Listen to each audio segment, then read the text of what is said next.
रवि प्रदोष के दिन जरूर सुने यह व्रत कथा, मिलेगा सुख और आरोग्य। रविवार के दिन यह व्रत आने के कारण इसे रवि प्रदोष व्रत कहा जाता है।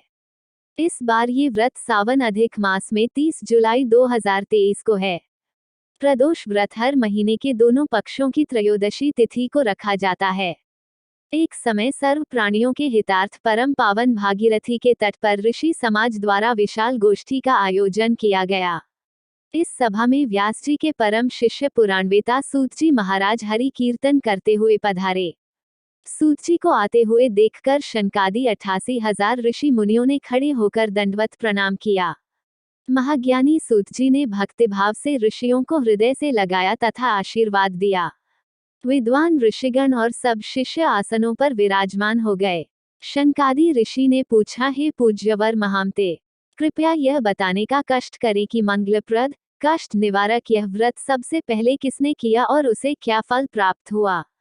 श्री सूत जी बोले, आप सभी शिव के परम भक्त हैं। आपकी भक्ति को देखकर मैं व्रती मनुष्यों की कथा कहता हूँ।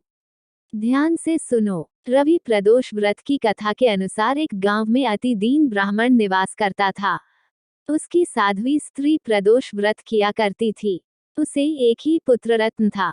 एक समय की बात है, वह पुत्र गंगा स्नान करने के लिए गया।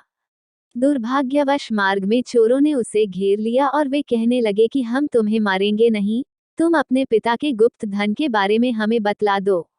बालक दीन भाव से कहने लगा कि बंधुओं, हम अत्यंत दुखी दीन हैं, हमारे पास धन कहाँ है।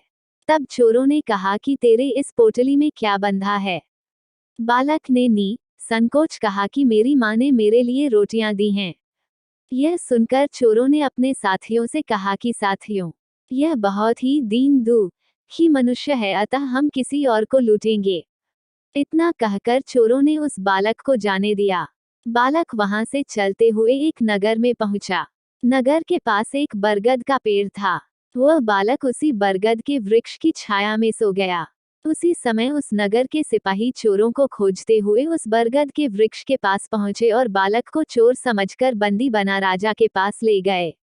राजा ने उसे कारावास में बंद करने का आदेश दिया। ब्राह्मणी का लड़का जब घर नहीं लौटा, तब उसे अपने पुत्र की बड़ी चिंता हुई। अगले दिन प्रदोष व्रत था। ब्राह्मणी ने प्रदोष व्रत किया और भगवान शंकर से मन ही मन अपने पुत्र की कुशलता की प्रार्थना करने लगी। भगवान शंकर ने उस ब्राह्मणी की प्रार्थना स्वीकार कर ली। उसी रात भगवान शंकर ने उस राजा को स्वप्न में आदेश दिया कि वह बालक चोर नहीं है, उसे प्रातः काल छोड़ दे, अन्यथा उसका सारा राज्य वैभव नष्ट हो जाएगा। प्रातः काल राजा ने शिवजी की आज्ञानुसार उस बालक को कारावास से मुक्त कर दिया। बालक ने अपनी सारी कहानी राजा को सुनाई। सारा वृतांत सुनकर राजा ने अपने सिपाहियों को उस बालक के घर भेजा और उसके माता पिता को राजदरबार में बुलाया। उसके माता पिता बहुत ही भयभीत थे।